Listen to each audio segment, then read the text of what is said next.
વિદ્યાર્થી મિત્રો, Pathak school Amreli online એજ્યુકેશનમાં આપનું હાર્દિક સ્વાગત છે. આજે આપણે ધોરણ 7 વિષય સામાજિક વિજ્ઞાન એમાં પ્રથમ પ્રકરણ રાજપૂત યુગ નવા શાસકો અને રાજ્યો વિશે અભ્યાસ કરવાના છીએ. તો આ જ પ્રકરણમાં આપણે રાજપૂત યુગ એટલે કે રાજપૂત સમયમાં રાજપૂત યુગમાં નવા શાસકો એટલે કે નવા રાજાઓ અને કેટલા નવા રાજ્યો અસ્તિત્વમાં આવ્યા એના વિશે અભ્યાસ કરવાનો છે. તો જોઈએ આપણે કે રાજપૂત રાજવીઓએ ઈસવીસન 700થી ઈસવીસન 1200 વચ્ચેના 500 વર્ષના સમયગાળા દરમિયાન મોટાભાગના ઉત્તર ભારત અને દક્ષિણ ભારત પર વર્ચસ્વ જમાવી રાજપૂત યુગની સ્થાપના કરી. એટલે કે રાજપૂત રાજવીઓએ એટલે કે રાજપૂત રાજાઓએ ઈસવીસન 700થી 1200 વચ્ચે લગભગ 500 વર્ષના સમયગાળા દરમિયાન એણે શું કર્યું? મોટાભાગના ઉત્તર ભારત અને દક્ષિણ ભારત પર વર્ચસ્વ જમાવીને રાજપૂત યુગની સ્થાપના કરે છે. તેમણે ભારતીય હિન્દુ સંસ્કૃતિને પ્રજ્વલિત રાખી એટલે કે તેમણે ભારતીય હિન્દુ સંસ્કૃતિને જીવંત રાખી. એટલે કે આપણે અત્યાર સુધી જે જોઈ રહ્યા છીએ એનું કારણ કોણ છે? એ રાજપૂત લોકો છે. આ તમામ નાના મોટા છતાં નોંધપાત્ર એવા રાજપૂત રાજ્યો ક્યાં અને કેવા હતા તે આપણે વિસ્તારથી જોઈએ. તો એમાં આપણે પહેલું જોવાનું છે કે હર્ષવર્ધન પછીનો સમયગાળો.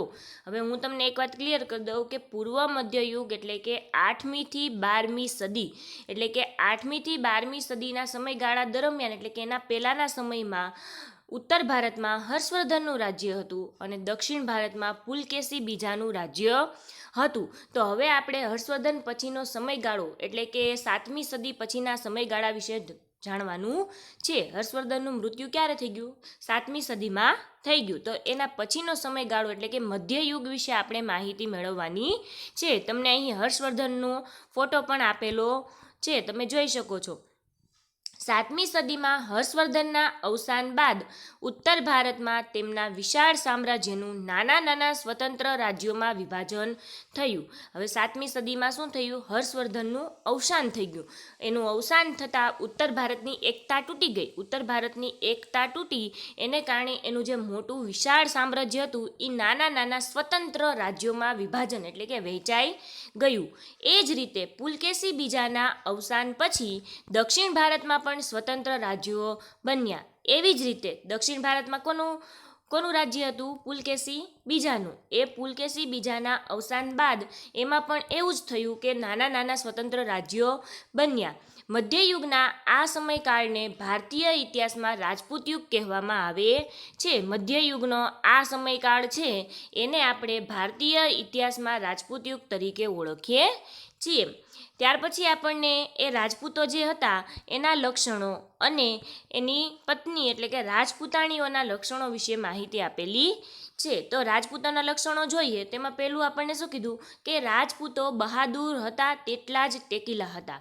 એ જેટલા બહાદુર હતા, વીર હતા, એની સાથે સાથે જ એટલા એ ટેકીલા હતા. એટલે કે એણે જે વસ્તુ ટેક લીધી હોય કે જે વચન આપ્યું હોય એના ઉપર તે રહેતા, ક્યારેય ફરી જતા નહીં, ટેકીલા હતા એકદમ.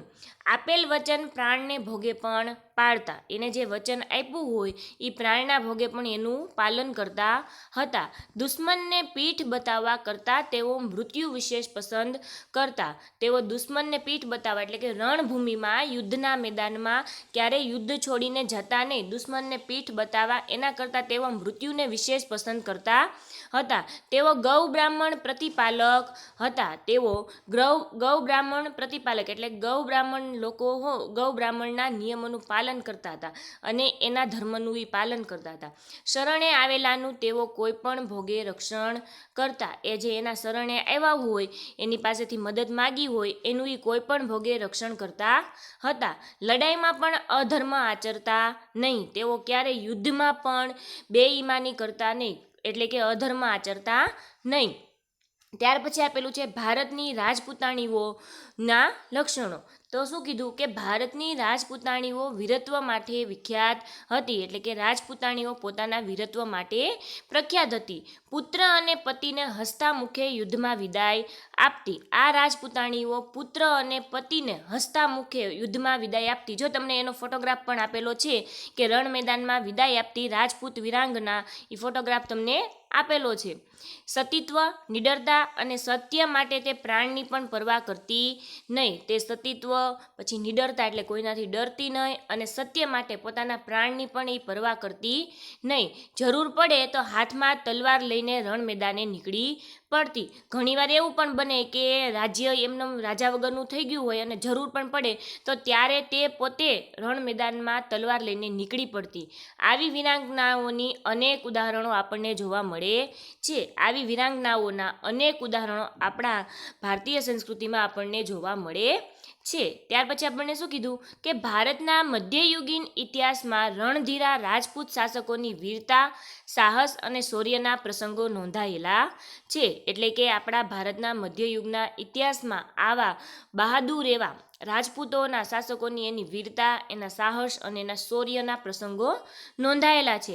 આશરે 500 વર્ષ સુધી રાજપૂતોએ ભારતને વિદેશી આક્રમણોથી બચાવ્યો હતો. આપણને વિદેશી આક્રમણોમાંથી બચાવવામાં જો સૌથી મોટો કોઈનો હાથ હોય તો એ આ રાજપૂતોનો છે. એણે આપણને 500 વર્ષ સુધી આવા આક્રમણોથી બચાવ્યા છે.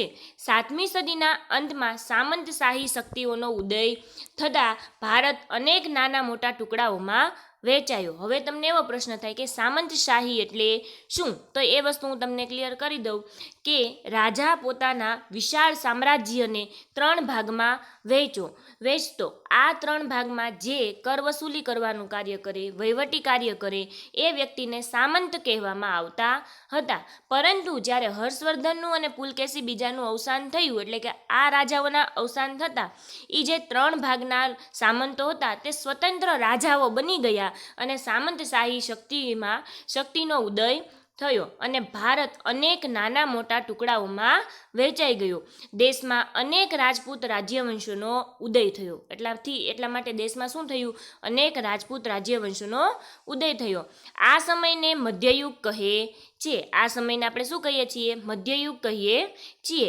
આપણે તે સમયના ઉત્તર અને દક્ષિણ ભારતના રાજ્યોનો અભ્યાસ કરીશું. આપણે આ પ્રકરણમાં એ સમયમાં હર્ષવર્ધનનું રાજ્ય ઉત્તર ભારત અને પુલકેશી બીજાનું રાજ્ય દક્ષિણ ભારતના રાજ્યો વિશે અભ્યાસ કરવાનો છે. તેમાં પ્રથમ છે ઉત્તર ભારતના રાજ્યો. એટલે કે હર્ષવર્ધનના અવસાન પછી ઉત્તર ભારતના રાજ્યોમાં કયા રાજાઓ આવ્યા અને તેનું કેવું શાસન હતું એના વિશે જોવાનું છે.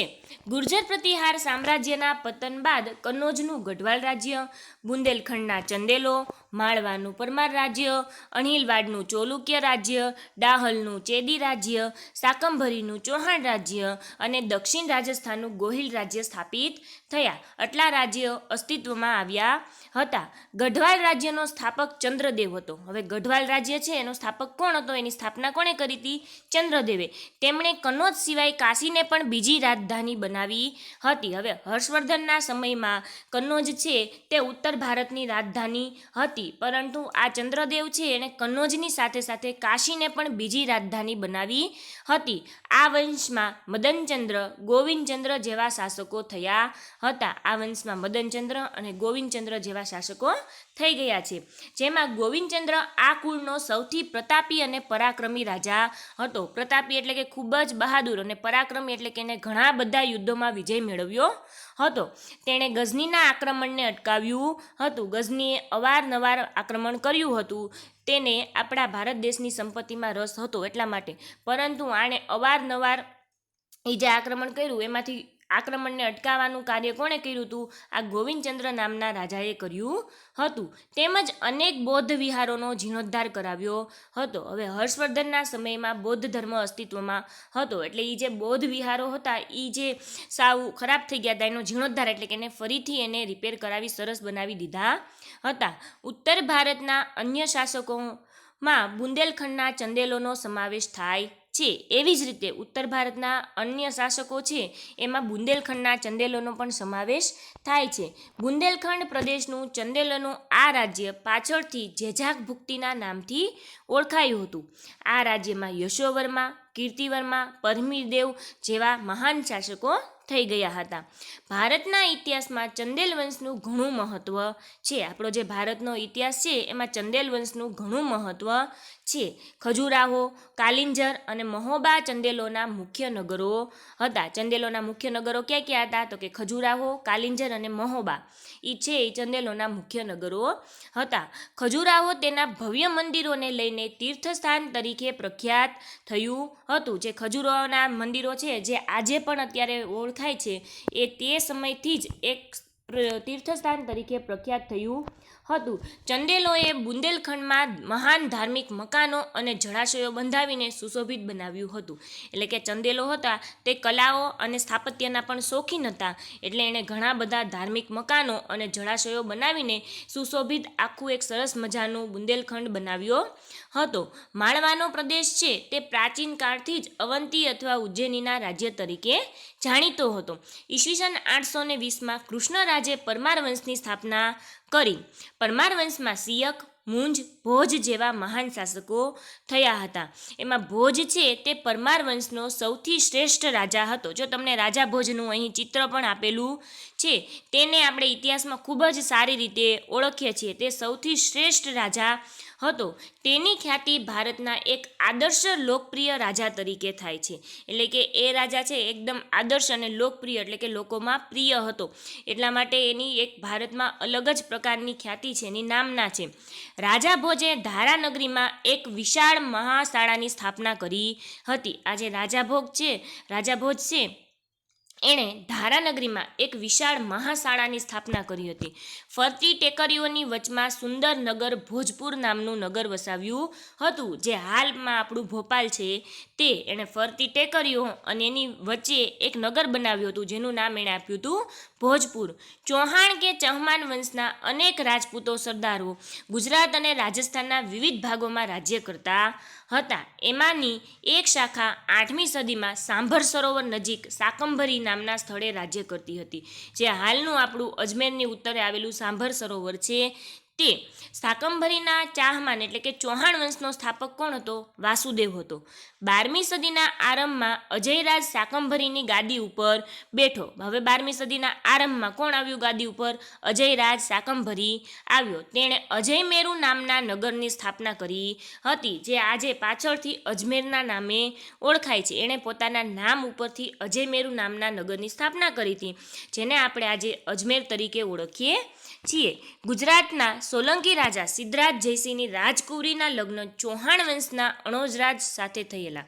હવે આપણી વાત આવી ગુજરાતની. ઉત્તર ભારતના એક રાજ્ય તરીકે ગુજરાતમાં ત્યારે કોનું શાસન હતું? સોલંકી વંશના રાજા કોણ હતા? સિદ્ધરાજ જયસિંહ. એની રાજકુંવરી એટલે કે એની દીકરીના લગ્ન ચૌહાણ વંશના અણોરાજ સાથે થાય છે અને તેનો પુત્ર સોમેશ્વર ચૌહાણ ગાદીએ આવ્યો. તેના પછી તેનો પુત્ર પૃથ્વીરાજ ત્રીજો ગાદીએ આવ્યો હતો. આ પૃથ્વીરાજ ત્રીજો ભારતના ઇતિહાસમાં અદ્વિતીય સ્થાન ધરાવે છે. શું કામ? કારણ કે એણે ઈસવીસને 1191માં થાણેશ્વર અને કરનાલ વચ્ચે આવેલું એક તરાઈનું મેદાન છે, એ તરાઈના મેદાનમાં શાહબુદ્દીન ધોરીને ખૂબ જ મોટી હાર આપી હતી. શાહબુદ્દીન ધોરીએ અનેક વાર ભારત પર આક્રમણ કર્યા હતા. એમાં એને શાહબુદ્દીન ધોરીને હરાવવામાં સૌથી વધારે અઘરી હાર આપી હોય તો કોણે આપી હતી? પૃથ્વીરાજ ચૌહાણે. ક્યારે આપી? ઈસવીસન 1191માં તરાઈના મેદાનમાં. તે પછી ઈસવીસન 1192માં ફરીથી શાહબુદ્દીન ધોરી આક્રમણ કરવા આવે છે, પણ ત્યારે પૃથ્વીરાજ ચૌહાણની હાર થાય છે અને દિલ્હીના તખ્તા ઉપર મુસ્લિમ સત્તાનો ઉદય થયો. આથી તરાઈની લડાઈ ભારતીય ઇતિહાસમાં સીમાચિહ્નરૂપ માનવામાં આવે છે, કારણ કે એ લડાઈ પછી જ ભારતમાં મુસ્લિમ શાસકોની શરૂઆત થઈ. રાજપૂત યુગમાં ગુજરાતના શાસકોનું વિશેષ સ્થાન છે, એટલે કે એનું અલગ જ સ્થાન છે. 8મી સદીમાં ગુર્જર પ્રતિહારોનું રાજ્ય હતું. 8મી સદીમાં ગુર્જર પ્રતિહારો છે તે ગુજરાતમાં રાજ્ય કરતા હતા. 8મી સદીના મધ્યમાં આશરે ઈસવીસન 756માં સરસ્વતી નદીના કિનારે વનરાજ ચાવડાએ અણહિલવાડ પાટણની સ્થાપના કરી હતી. ઈસવીસન 756માં સરસ્વતી નદીના કિનારે કોણે કરી હતી? વનરાજ ચાવડાએ. પોતાના બાળ મિત્ર અણહિલ ભરવાડના નામ ઉપરથી વનરાજ ચાવડાએ નવીન નગરનું નામ અણહિલવાડ પાટણ રાખેલું હતું. એનો બાળ મિત્ર હતો અણહિલ ભરવાડ. એણે વનરાજ ચાવડાને પિતાનું ગુમાવેલું રાજ્ય પાછું મેળવવામાં ખૂબ જ મદદ કરી હતી. એટલા માટે મિત્રનો એહસાન માનવા અને એ જે એનો મિત્ર હતો એ મિત્ર એનો બાળ મિત્ર હતો અને એટલી બધી એણે મદદ કરી હોવાને કારણે એણે પોતાના રાજ્યનું નામ એ મિત્રના નામ ઉપરથી જ અણહિલવાડ રાખ્યું હતું, એવી સામાન્ય માન્યતા છે. આ સમયે ગુજરાતમાં સૌરાષ્ટ્ર અને કચ્છના ચાવડા વંશના શાસકો હતા. આ સમયે ગુજરાતમાં સૌરાષ્ટ્ર અને કચ્છમાં કોનું શાસન હતું? તો કે ચાવડા વંશના શાસકોનું શાસન હતું. જો તમને એક સરસ મજાનું ચિત્ર અહીં દર્શાવેલું છે કે વનરાજનો રાજ્યાભિષેક, અણહિલવાડ પાટણની સ્થાપના. જ્યારે અણહિલવાડ પાટણની સ્થાપના થઈ ઈસવીસન 756માં, ત્યારે એની ગાદી ઉપર બેઠા એનું ચિત્ર અહીં તમને દર્શાવેલું છે.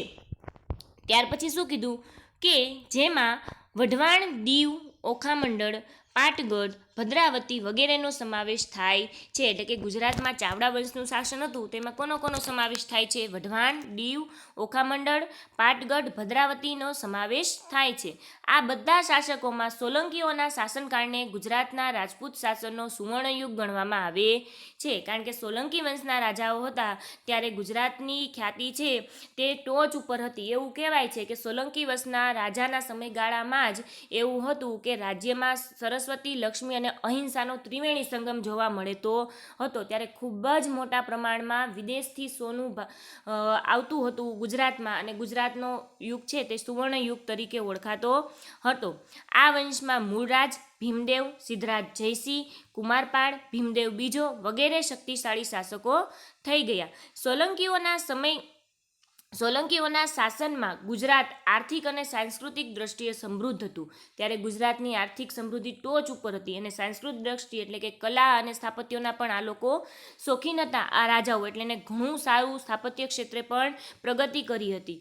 જૂનાગઢના શાસક રાખેગારની દીકરી ઉદયમતીના લગ્ન ભીમદેવ સોલંકી સાથે થયા હતા. રાણી ઉદયમતી છે એને પણ આપણે ઇતિહાસમાં ખૂબ જ સારી રીતે ઓળખીએ છીએ. એના લગ્ન ભીમદેવ સોલંકી સાથે થાય છે. રાણી ઉદયમતીએ પાટણમાં વિશ્વવિખ્યાત વાવ બનાવી હતી જેને આપણે રાણીની વાવ તરીકે ઓળખીએ છીએ. આજે આ રાણીની વાવને યુનેસ્કો વર્લ્ડ હેરિટેજ સાઇટનો દરજ્જો મળેલો છે. સિદ્ધરાજ જયસિંહની માતા મિનળ દેવી આદર્શ રાજમાતા હતા. શું કામ? કારણ કે તેમણે પ્રજાને ન્યાય આપવા અનેક કાર્યો કર્યા હતા. સોમનાથનો યાત્રાળુ વેળો બંધ કરાવવામાં, ધોળકામાં મલાવ તળાવના બાંધકામમાં તેમનો જ નિર્ણય હતો. એટલા માટે એણે પ્રજાના કલ્યાણના અનેક કાર્યો હોવાથી તેને આદર્શ રાજમાતા તરીકે ઓળખવામાં આવે છે. સિદ્ધરાજ જયસિંહે કાલિકાલ સર્વજ્ઞ હેમચંદ્રાચાર્યજી પાસે સિદ્ધયમ શબ્દાનુશાસન નામનો સમૃદ્ધ ગ્રંથની રચના કરાવી હતી. કારણ કે એ રાજાઓ કલાના શોખીન હતા, સાથે સાથે તેઓ સાહિત્યના પણ શોખીન હતા. એટલે એણે કલિકાલ સર્વજ્ઞ એટલે કે જેને આખા બધા કલિકાલનું એટલે કે ભૂતકાળ, વર્તમાન અને ભવિષ્યકાળ બધા કાળનું સર્વજ્ઞ એટલે કે જાણકાર હતા. એવા કોણ હતા? હેમચંદ્રાચાર્ય.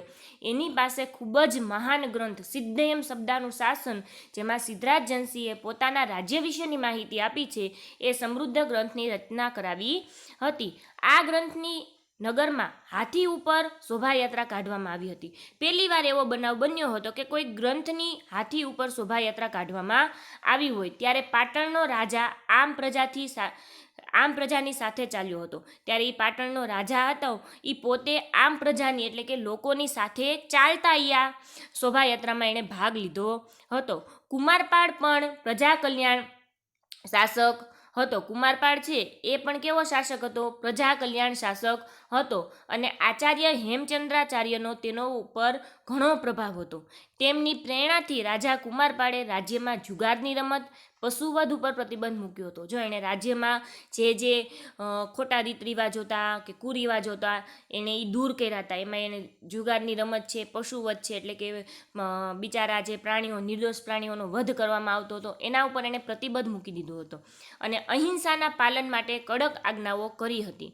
કુમારપાળ ચરિત્ર ગ્રંથ લખીને હેમચંદ્રાચાર્યજીએ આ રાજાની પ્રતિષ્ઠામાં વધારો કર્યો છે. હેમચંદ્રાચાર્યએ કુમારપાળનો પણ ગ્રંથ લખેલો છે જેમાં એણે કુમારપાળ વિશે વાત કરી છે. એ ગ્રંથનું નામ છે કુમારપાળ ચરિત્ર. અને એનાથી આ રાજાની પ્રતિષ્ઠામાં શું થયેલો છે? વધારો થયેલો છે. કુમારપાળ બાદ અજયપાળ પાટણની ગાદીએ આવ્યો હતો. લગભગ 4 વર્ષના શાસન બાદ તેનું અવસાન થયું. એણે થોડાક જ સમય માટે શું કર્યું હતું? શાસન કર્યું હતું, પણ એ ખૂબ જ સારું શાસન કર્યું હતું. ગુજરાતની રાજગાદી ઉપર તેનો પુત્ર મૂળરાજ બીજો આવ્યો. ઈસવીસન 1178ની આસપાસ શાહબુદ્દીન ઘોરીએ ગુજરાત પર આક્રમણ કરેલ ત્યારે મૂળરાજ બીજાએ નાની ઉંમરે તેનો સામનો કરી તેને હરાવ્યો હતો. જો શાહબુદ્દીન ઘોરીને પણ ગુજરાતની સમૃદ્ધિ ત્યારે ટોચ ઉપર હતી. એણે ગુજરાતના સોમનાથ મંદિરનો જે ખજાનો હતો એ એને જોતો હતો, એટલા માટે એને અવારનવાર યુદ્ધ કર્યા હતા. તો 1178માં એને મૂળરાજ બીજાએ પણ નાની એવી ઉંમરમાં એને હાર અપાવી હતી. આ લડાઈમાં નાડોલના ચાહમાન રાજા કેલહણે તથા તેના ભાઈ કીર્તિપાલે પણ મદદ કરી હતી. જો આમાં એણે ઘણા બધા લોકોએ મદદ કરી હતી. એમાં રાજા કેલહણે અને એનો ભાઈ કીર્તિપાલ છે તેણે મદદ કરેલી હતી. ત્યાર પછી શું કીધું કે સોલંકી શાસકોની સત્તા નબળી પડતા ગુજરાતની ગાદી ઉપર વાઘેલા વંશનું શાસન આવ્યું. વાઘેલાઓ સોલંકીઓના વફાદાર સરદાર હતા. વાઘેલા વંશ હતા એ સોલંકીના શું હતા? વફાદાર સરદાર હતા. તેમની સેવાના બદલામાં સોલંકીઓને વ્યાઘ્રપલ્લી ગામ અણોરાજને આપ્યું હતું, જે ગામના નામ ઉપરથી તેમના વંશજો વાઘેલા તરીકે ઓળખાય છે. આમ તો તેઓ પણ મૂળ ચોલુક્ય જાતિના જ હતા. વાઘેલા વંશમાં વિરધવલ, વિશળદેવ, અર્જુનદેવ, સારંગદેવ જેવા શાસકોનું ગુજરાતનું શાસન સારી રીતે ચલાવ્યું હતું. વીરધવલના શાસનકાળમાં ગુજરાતને વસ્તુપાળ અને તેજપાળ જેવા સમર્થ મંત્રીઓ મળ્યા હતા. જો વસ્તુપાળ અને તેજપાળ છે એટલા સારા મંત્રીઓ હતા કે એનું ઇતિહાસમાં ખૂબ જ મોટું નામ છે. આ મંત્રીઓની કુનેહના કારણે એટલે કે એની બુદ્ધિના કારણે, એનું ચાતુર્યને કારણે ગુજરાત મુસ્લિમના આક્રમણોથી બચ્યું હતું. વાઘેલા વંશના છેલ્લા શાસક કર્ણદેવ વાઘેલાના સમયમાં ઈસવીસન 1304ની આસપાસ ગુજરાતમાં દિલ્હી સલ્તનતની સ્થાપના થઈ. 8મી સદીના મધ્ય ભાગમાં બંગાળમાં પાલ વંશનું શાસન હતું. આ વંશના સ્થાપક અને તેના વંશજોના નામોમાં પાલ શબ્દ પાછળના ભાગમાં લગાવવામાં આવતો હોવાથી આ વંશને બંગાળનો પાલ વંશ કહેવામાં આવે છે. આ વંશનો સ્થાપક ગોપાલ નામનો રાજવી હતો. પાલ વંશના પતન બાદ ઈસવીસન 1095માં સેન વંશની સ્થાપના થઈ હતી. આ વંશમાં વિજયસેન પ્રથમ નોંધપાત્ર રાજા હતો. તેનો પુત્ર બલ્લાલ સેને દાનસાગર અને અદ્ભુત સાગર નામના ગ્રંથો રચ્યા છે. ત્યાર પછી છેલ્લો જે રાજા હતો એ હતો કર્ણદેવ વાઘેલા. કર્ણદેવ વાઘેલા પાસેથી ગુજરાત જીતી લીધા પછી દિલ્હીના સુલતાન સુબો, જેને નામ છે નાઝીમા, આ સુબાની નિમણૂક કરતા. તે દ્વારા રાજ્યનો વહીવટ થતો હતો. એટલે કે એક સુબા મંત્રી તરીકે નિમણૂક કરવામાં આવે દિલ્હીના સુલતાનની.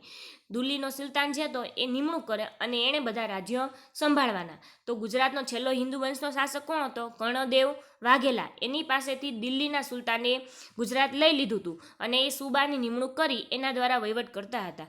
ઈસવીસન 1407માં ઝફરખાન મુઝફ્ફરખાન નામ ધારણ કરીને સુલતાન બન્યો.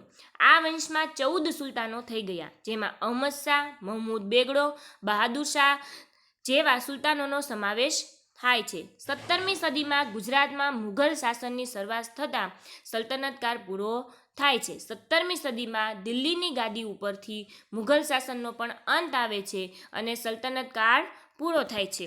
અહીં આપણે વાત કરી, આ જેટલા રાજ્યોની વાત કરી અને રાજાઓની વાત કરી તે હતા ઉત્તર ભારતના રાજ્યો. હવે પછીના વિડીયો લેક્ચરમાં આપણે તેવી જ રીતે દક્ષિણ ભારતના રાજ્યો વિશે ચર્ચા કરીશું. Thank you.